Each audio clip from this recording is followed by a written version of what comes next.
Every day, you essentially pay your dues by doing the harder thing when it's the right thing to do.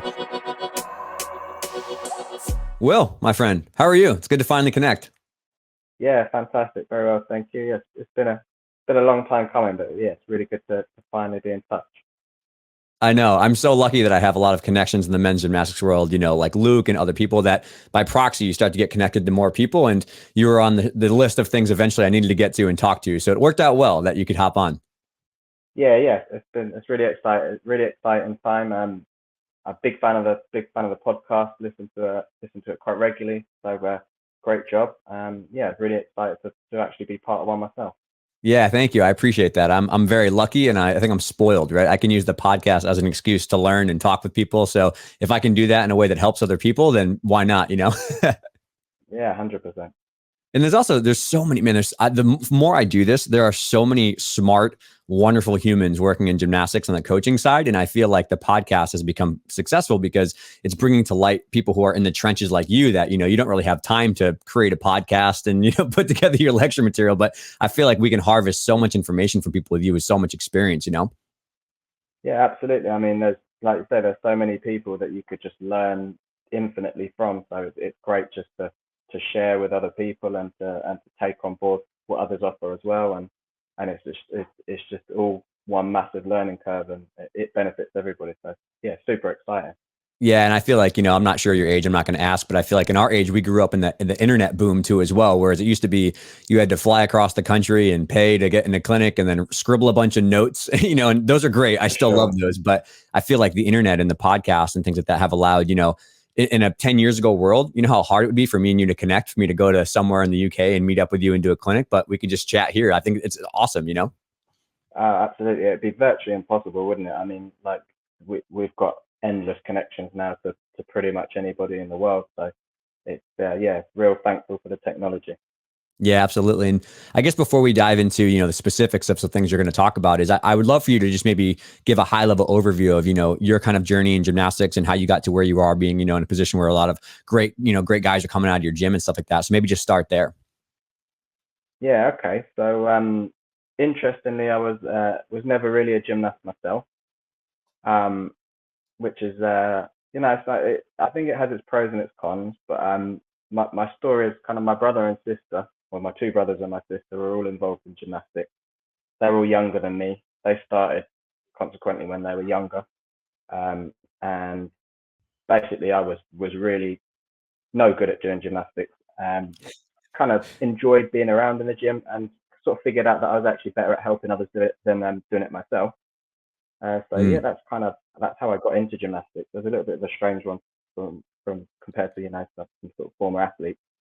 And then so that was what age, about 12 maybe. Hmm. Um, Kind of started coaching low level recreational gymnastics when I was about 13. Did a good few years of low level rec gymnastics. Just really loved the vibe of elite gymnastics and particular men.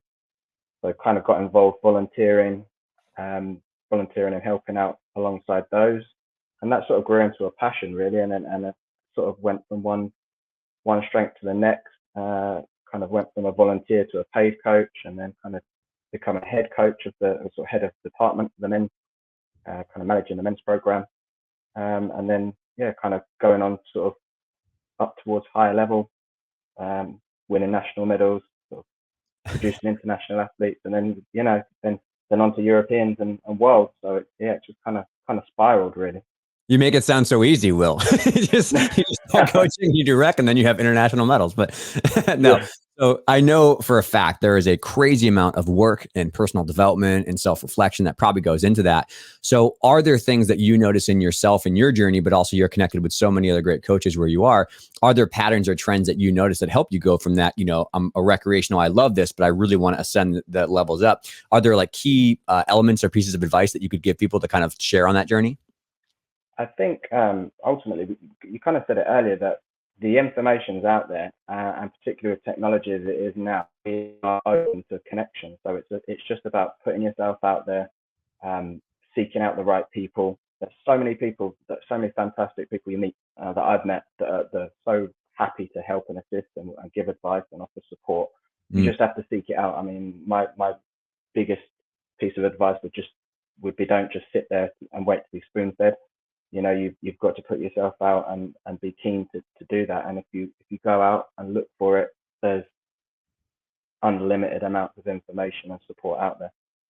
Yeah. And I find for sure, I think the perception sometimes in gymnastics, particularly elite gymnastics, is that everyone's hiding their secrets and they want a competitive advantage. They don't want to share. But I find the opposite is very true. I find that in gymnastics as a whole, in women's gymnastics, and even in men's gymnastics, that like most people are willing to share, and kind of the rising tide lifts all boats. And even between countries, I feel like there's this kind of like, we don't want to share our secrets with other countries and federations. But I really have never found that to be true, and a very small set of people who are maybe closed minded. But for most people, 95% of the people want to learn from you, make bonds, make lifelong coaching journeys. Like, I find that's true. Is that true for you as well? Yeah, absolutely. I completely agree with that. I mean, it might be you have to kind of get to know somebody and sort of get into their sort of trusted circle a little bit Mm. before they start sharing their deepest and darkest secrets and tips with you. But yeah, no, absolutely. I mean, if if anybody ever emails me or message me on Instagram or anything and ask for help or advice, I'm more than happy to do it, because Mm. at the end of the day, I love gymnastics. I love what I do. If it's helping some, and helping other coaches and other athletes is a big part of what brings the love of gymnastics to me as well. Yeah, and to that point, I think that everyone's a little bit cautious at first because there's so many people probably trying to connect with each other. But if you approach that situation and you can genuinely give the idea that you just want to help, you just want to learn, you're not in it for the money, you're not in it for the medals or the status. Like, if you enter the relationship, thinking about money or scores or stuff, people can smell that and it kind of gives a bad vibe. But if you go and just generally, I want to find ways to help my athletes and help myself be happier as a coach, I think most people are super receptive, because we all started from a position where we knew nothing and we had to learn from someone, right? 100%, and it's about, like you say, striking up a conversation, and it's two way, isn't it? I think I would never feel that I can't learn from anybody else what they can learn from me as well. Um, Mm. so yeah, it's absolutely two way conversation, really. Mm. Yeah, and I think now, kind of like as you are now in a pretty successful coaching position, are there things that you're doing more on the daily basis, like whether it's personal development or whether it's like interacting with the guys, like that you feel helps maintain that environment of healthy and progressing towards high level goals, but it doesn't get monotonous or burnout or all that kind of stuff? Do you find there's things you find yourself doing every day to keep that up? I'm constantly looking on Instagram and YouTube and just trying to find new ideas, fresh ideas, and it's about, again, all to do with the advances in technology. We know what everybody else in the world is doing.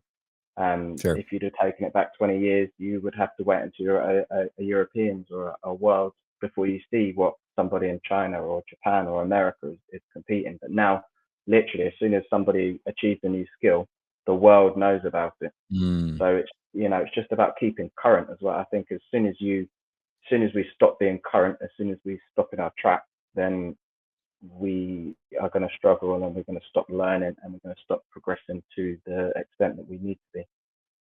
Right. Yeah. And I find in particular, I think that explosion of knowledge came quite a bit in like the 90s, 2000s, when the internet came for drills and progressions and technique. And I find now that for a lot of that stuff, it's well known. I think for more, I see so much change happening on, mental health, nutrition, physical preparation, culture. Like, that's what I think. I think we're in like the Renaissance era of really collaborative discipline work, and having, I think about, the team with Canadian, national team, sometimes like Ellie Black and Dave, and those people are Luke and Reese. Like, you can see all the people they're working with and what they're learning from everybody, which I think is amazing, right? Whereas like in the 80s and 90s, it was like a coach and an athlete and barrel head. I think we have so much more Yeah, yeah, information. absolutely. It's all about the bigger picture now, and like you say, the preps and the drills, they're quite readily available, um, and that will get you 90% of the way. But now Mhm. we're looking for that last 10%, and it might be 1% from here, 2% from there. And how to keep our athletes happy and keep their well-being at the forefront. Um, and it's been a great thing to have all of the stuff that's come out about the athlete well-being. It's incredibly important. So I think now more so than ever, like you say, it's seeking the bigger picture, and trying to get those last few percent and trying to make things sustainable, really. Sure. Yeah. And I also find that the farther I got into my coaching career, I realized how many plates coaches were juggling, right? You were trying to think about mental health, you were trying to think about physical preparation, then the technical stuff, then there's parents, then there's so many pieces of being a coach that I took for granted. And the deeper I got, the more I realized I kind of need the help of other experts because each of those things is a full-time career, right? Like to be, avid in strength conditioning and avid in nutrition and avid in mental health, it's impossible for a coach to do all that and still technically be developed. So with so much information coming out, I love the fact that more people are leaning on experts who are in the sport and are trusted and love it, and they complement those skill sets that maybe you don't have the time to spend on. Absolutely, and even to the extent where you would look outside of the sport of gymnastics, Right. and go to weightlifting or strength and conditioning and utilizing stuff if they do it so well in their sport. Mm. Why can we not utilize that and expand and broaden our thoughts of gymnastics into these other areas that have been doing that solely for years? I couldn't agree more, right? That's one of the most exciting things for me is you look at research on what things have an enormous amount of support from other Olympic athletes or other federations to dramatically increase performance long term, but also reduce the risk of injury and keep someone healthy. Like hybrid models of strength conditioning are really, solid. And I'm really excited that the last 10 years we've seen the slow drip feed of like, okay, a lot of that stuff maybe is not the most useful for gymnastics, but there is a lot of stuff that really is. And that's really exciting to see is because I think there's so many opportunities there. Yeah, I mean, yeah, connecting to these different sports and just taking on board the models that they've tried and tested for decades, perhaps, and the areas that they are absolute experts in.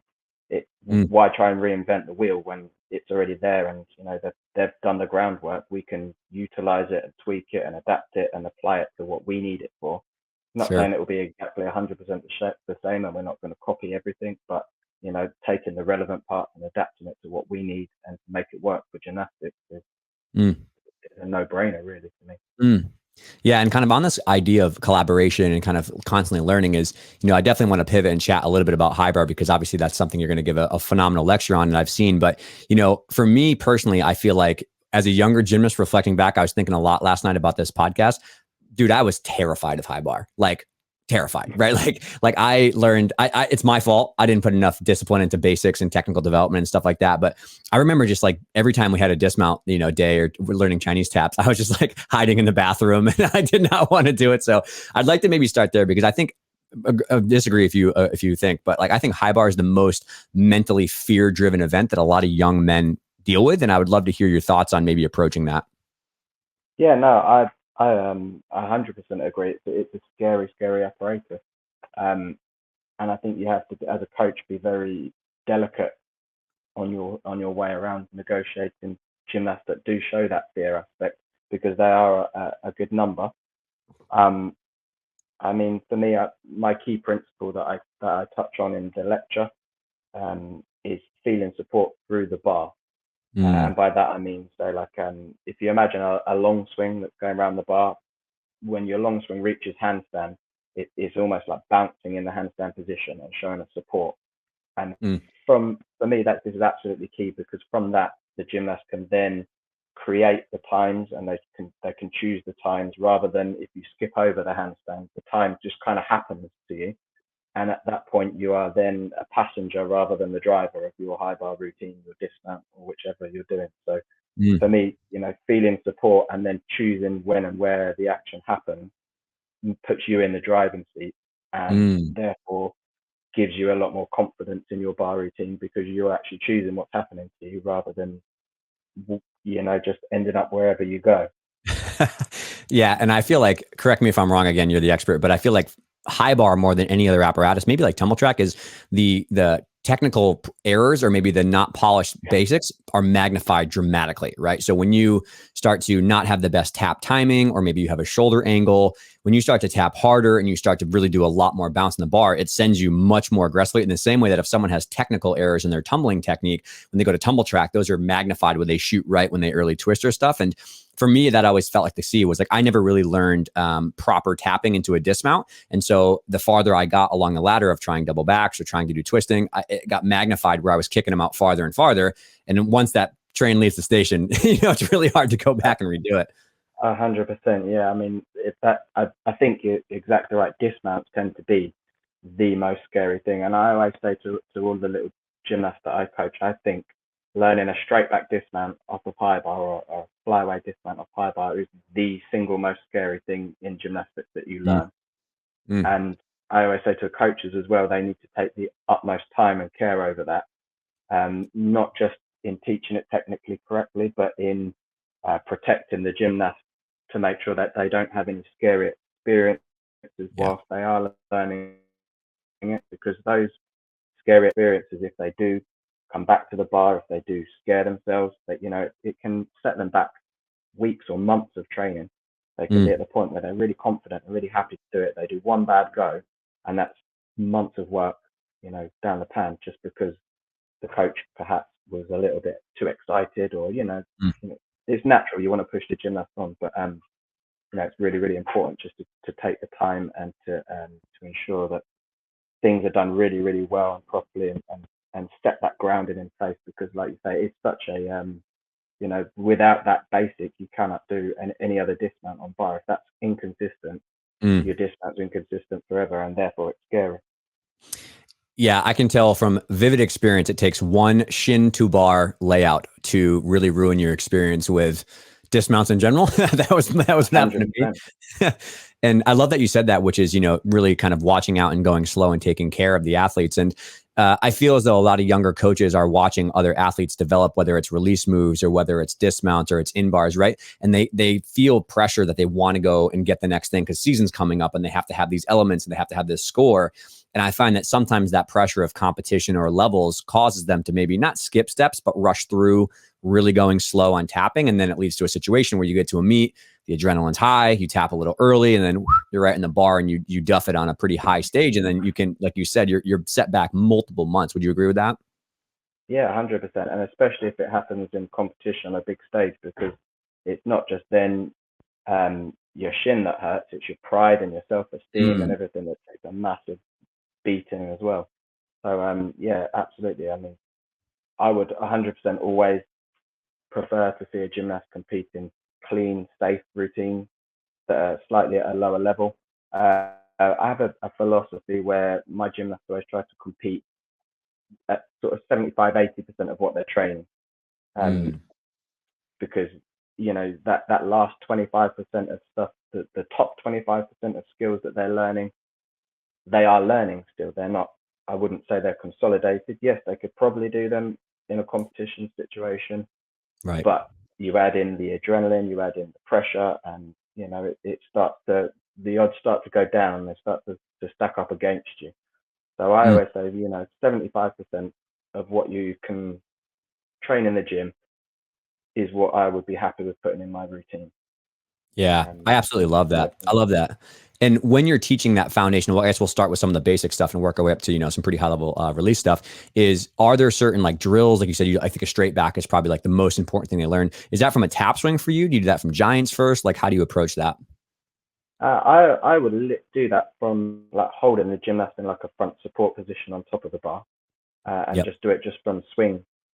Um, Mm, and yeah, swing to tap swing to upside down to stop them in like a candlestick, drop into the pit, and just hundreds and hundreds of those until they're doing it without questioning me. When they can stop, you can look at a gymnast and you can see when they're scared. When you tell them, right, today we're going to do dismounts on bar, if they look at you with their eyes wide and look like they're nervous, they have not done enough of them. If you mm, tell them, right, tap swings on bar, and they say, oh yeah, brilliant, can I turn it? Then you're getting towards that gymnast confident, and you should be at the level where you can be considering moving on. But I think whilst they're scared, whilst they're looking at you and with those terrified eyes, then 100% we should not be moving them on.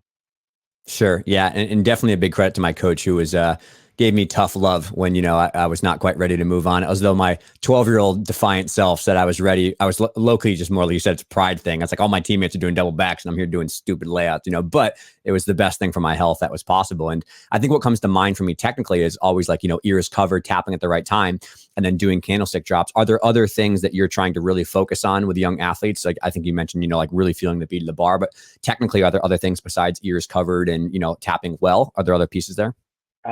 So I feel like for the flyaway dismount, it's about pushing on the bar as well. So You feel the Mm. support when you're in the handstand. Once you get your toes down, when you don't just relax and arch through your back, you need to then push the bar forwards, because by Mm. pushing the bar forwards and loading the bar that way, it creates the reaction the other way, bends the bar the opposite way, and then as you release, it takes you up and away in front. Whereas Right. if you just swing around the bar kind of like a long swing, you are creating rotation, but you get one of those flyaways that is almost like pings off the bar and rotates really fast around to your back. Whereas if you can push the bar, you almost stop your rotation, and your straight back, your candlestick will almost stop in the air upside down, and then really slowly just kind of flop round onto your feet. And then it's Mm. dead easy to stick the landing to that. Yeah, I absolutely love that. And I think another thing I see that's really successful in the most elite athletes is they have those basics from a very young age. And it's always like part of their daily routine to do it over and over. And I remember I had a teammate in university who was a phenomenal high bar worker, but every turn, this guy was doing the craziest stuff ever. He would go swing, half turn, tap, tap, double back. And the fact that he could do a high floaty double back above the bar from a tap swing means like you're saying, the bar mechanics, he understands where to bend, he understands angles, and he would just do it on a whim every day, very Yeah, casually. yeah, And I feel like tap, tap, double back in my mind is just like the essence of great bar, like high bar technique. yeah, for sure. My guys do similar in that every day their turns and swinging circuit that they do at the start of their session will finish with a straight back or a layout dismount. Not because they can't double straight or double double, but because it really reinforces how they push on the bar and how they stop the rotation. And they've got just complete control over it. And Mm. they play around. They'll fly away. They'll do their layaway and they'll clap behind their back and in front of their body and see how many claps they can do before they land. But it's just the reinforcement of how to push the bar and how to fly away. Mm.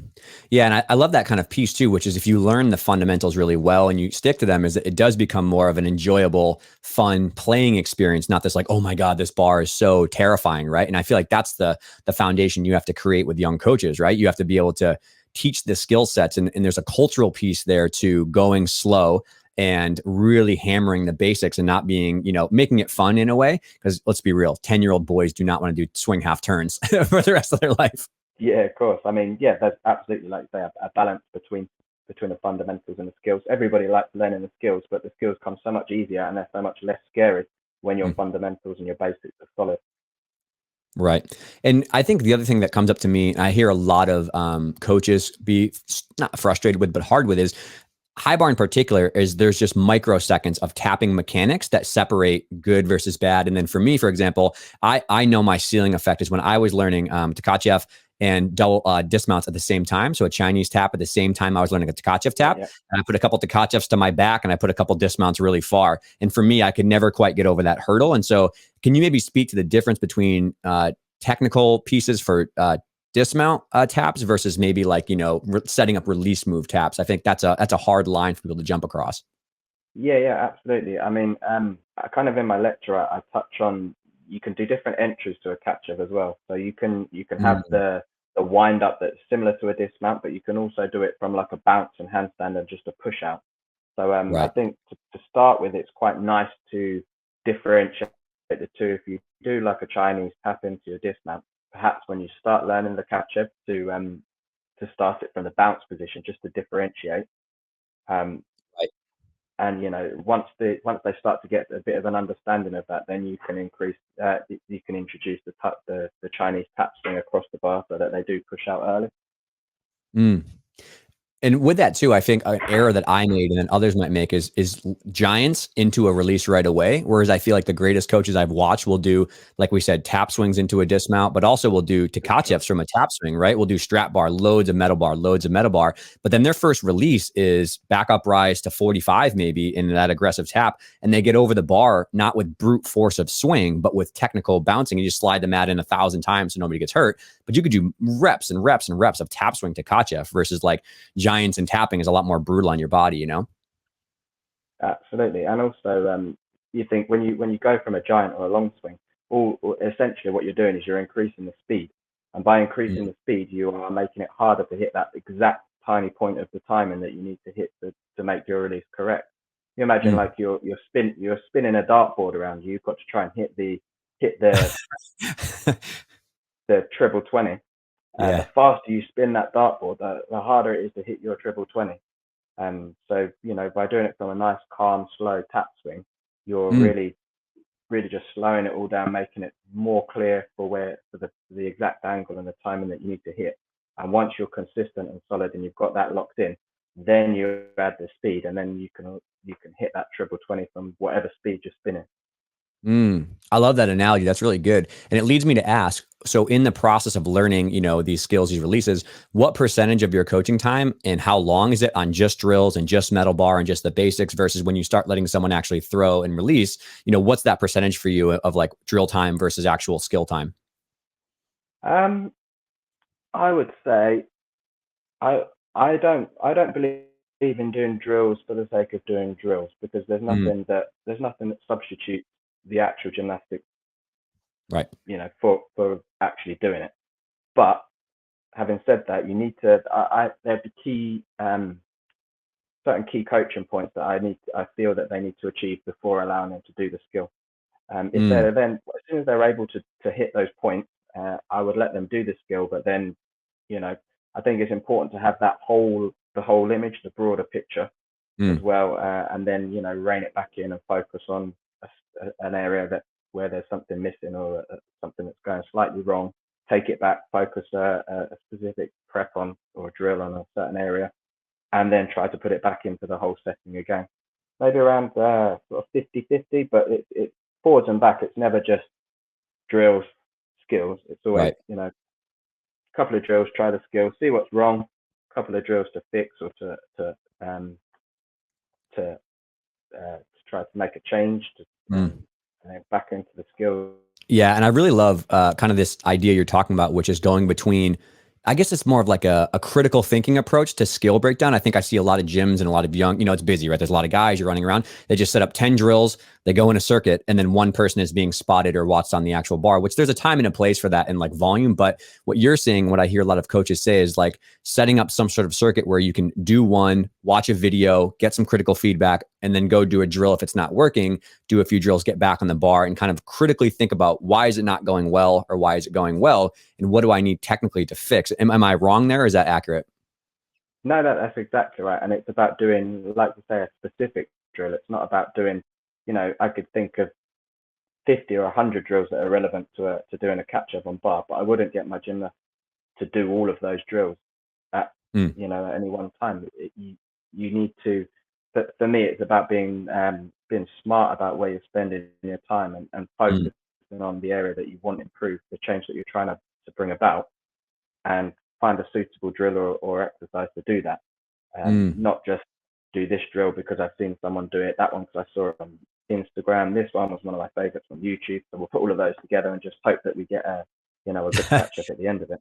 But I mean, Yeah, so they're much not going to be wrong. I'm flexibility. not saying the drills will be wrong. They will be relevant, but it's Yeah. not necessarily correcting your gymnast specific fault. Right. Something I learned from Nick that really fundamentally changed the way I view coaching and stuff like that is kind of his idea of like Kodak moments or key positions you're looking for within the actual drill or skill. And I feel like that's maybe where the opportunity lies, which is like if you know what a great, Takachev tap looks like, you want to be able to see those pieces replicated. And then if it's not replicated on video or your coaching eye, you can pull back to a drill, which maybe replicates what they're trying to connect those dots on.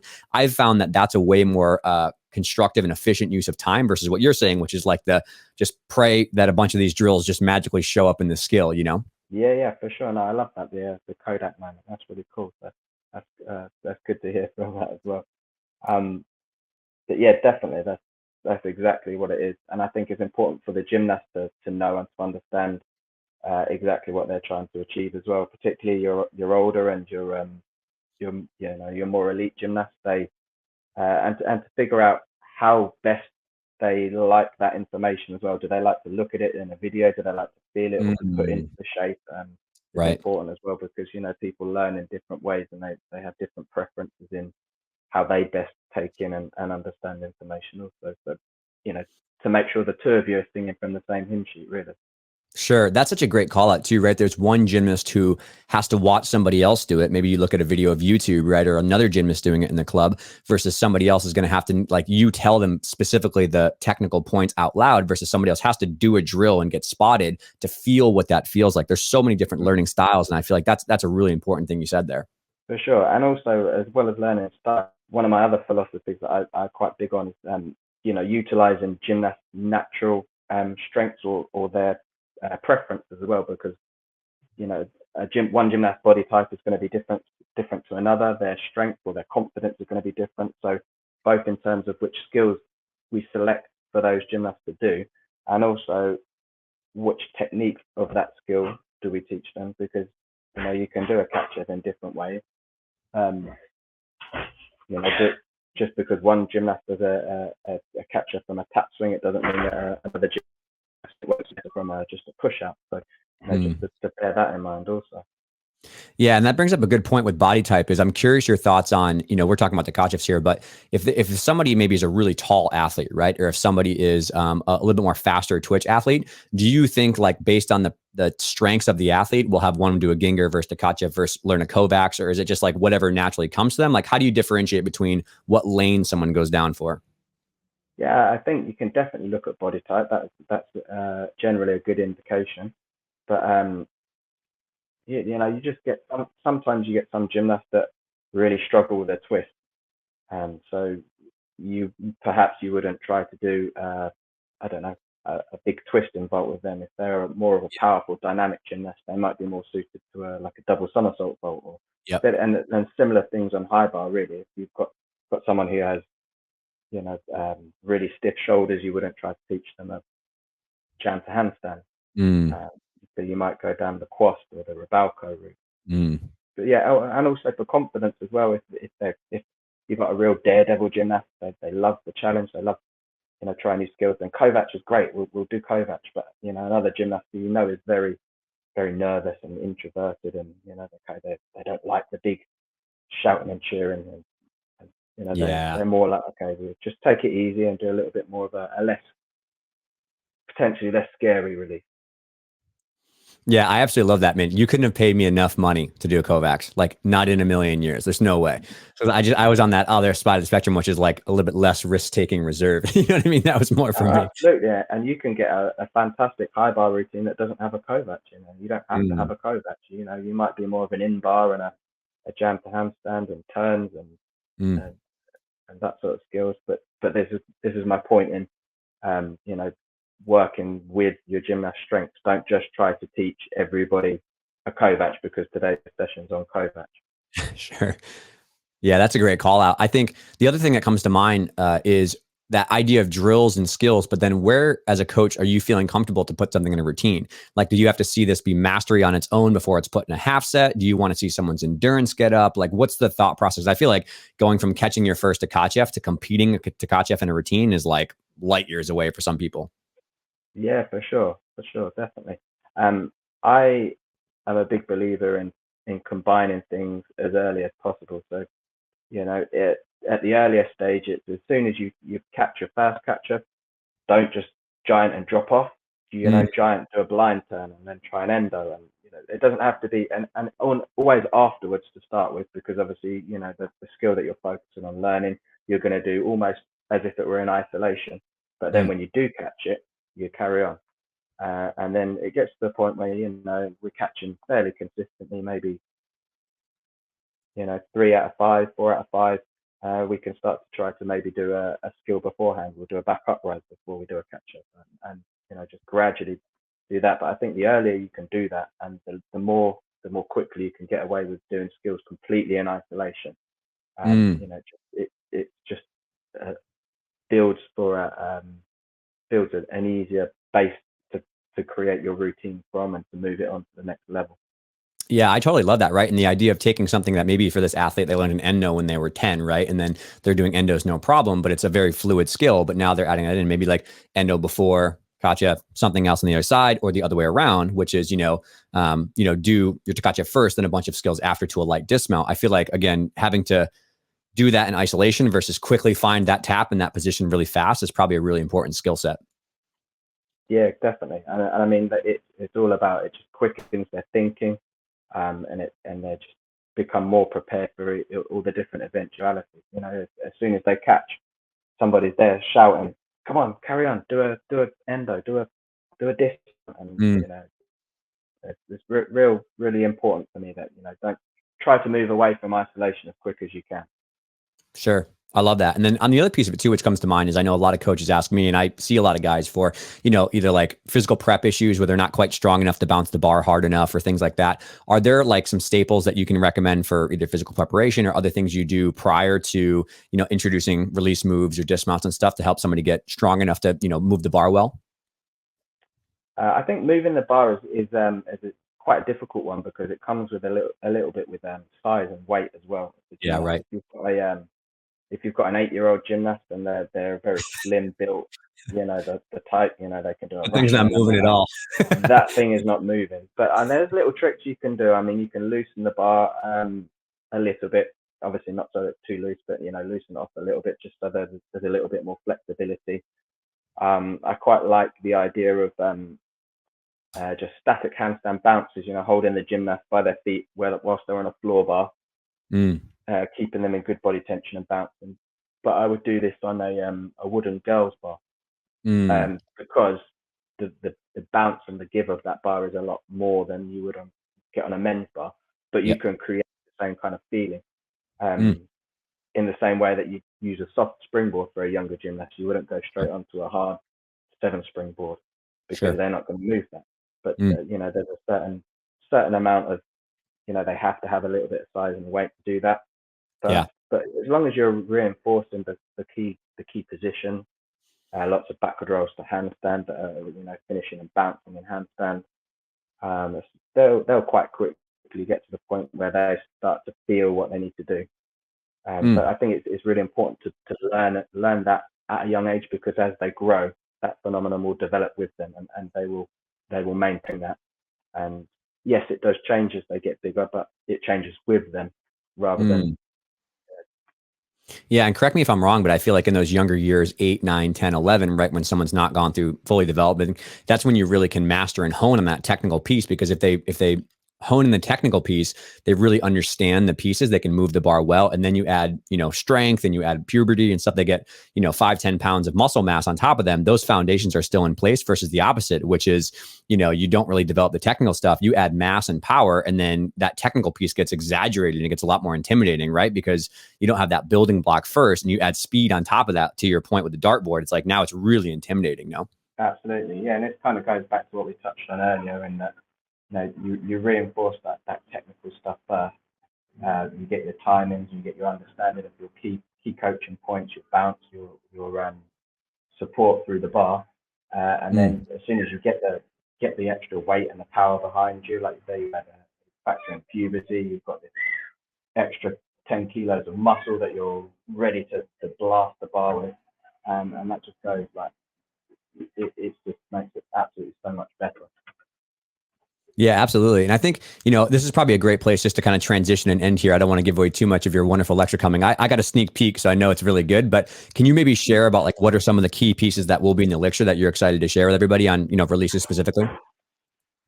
Yeah, so we look at two releases. We look at the Catch-Up and the Kovac, which in my opinion are the kind of the big releases at the moment. They're the in moves, particularly since the code has changed that you can't only have 2 or 3 releases per group. It becomes really, really important now that a gymnast can do 2 different families of release.